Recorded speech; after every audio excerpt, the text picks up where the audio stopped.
John Wayne Gacy, one of the most infamous serial killers in American history, terrorized the Chicago area in the 1970s.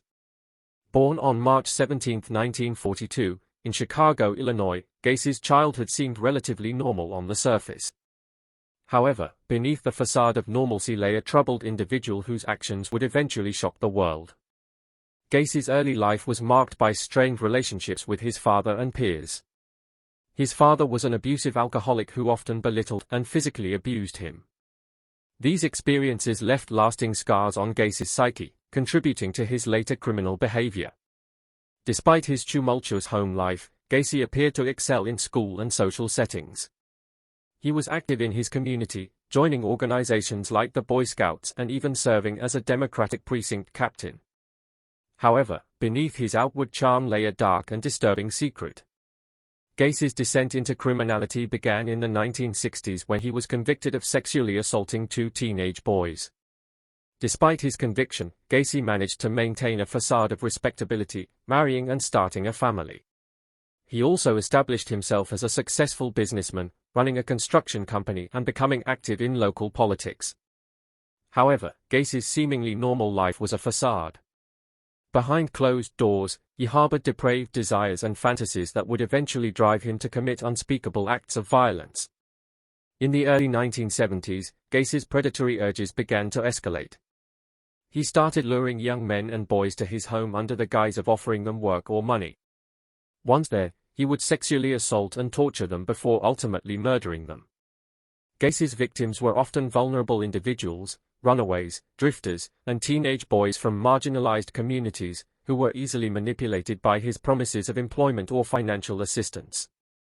He targeted these individuals because he believed they were less likely to be missed or believed if they disappeared. Gacy's preferred method of murder was strangulation or suffocation. After killing his victims, he would often bury their bodies in the crawl space beneath his house or dispose of them in nearby rivers. This macabre hiding place would later become infamous as the crawl space. Despite the disappearance of several young men and boys in the Chicago area, Gacy managed to evade suspicion for years. His status as a respected member of the community and his involvement in local politics shielded him from scrutiny, allowing him to continue his reign of terror unchecked. However, Gacy's luck would eventually run out.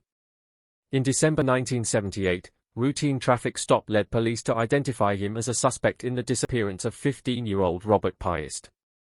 Further investigation revealed Gacy's long history of sexual assault and his connection to numerous missing persons cases in the area.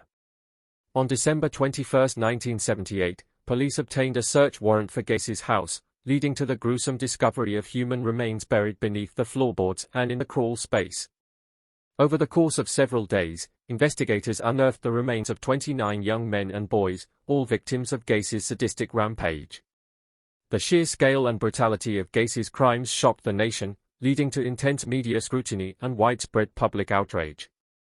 The case also raised troubling questions about how such a prolific serial killer could operate undetected for so long. Gacy's trial, which began in February 1980, was a spectacle that captivated the nation. Despite mounting evidence against him, Gacy maintained his innocence, claiming that he was the victim of a conspiracy. However, his defense crumbled under the weight of overwhelming evidence, including eyewitness testimony and forensic evidence linking him to the murders. On March 13, 1980, John Wayne Gacy was found guilty of 33 counts of murder and sentenced to death. He spent the next 14 years on death row, exhausting every legal avenue in a futile attempt to overturn his conviction. Throughout his incarceration, Gacy showed no remorse for his crimes, instead reveling in the notoriety they brought him.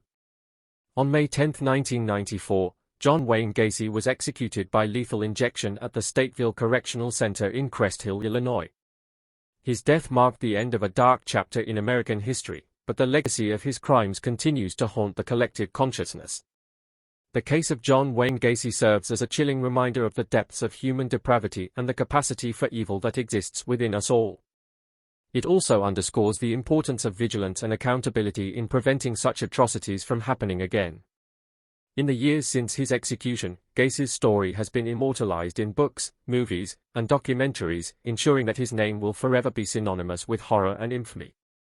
But beyond the lurid details of his crimes lies a deeper truth, a cautionary tale about the dangers of ignoring the warning signs of violence and the importance of confronting evil wherever it may lurk.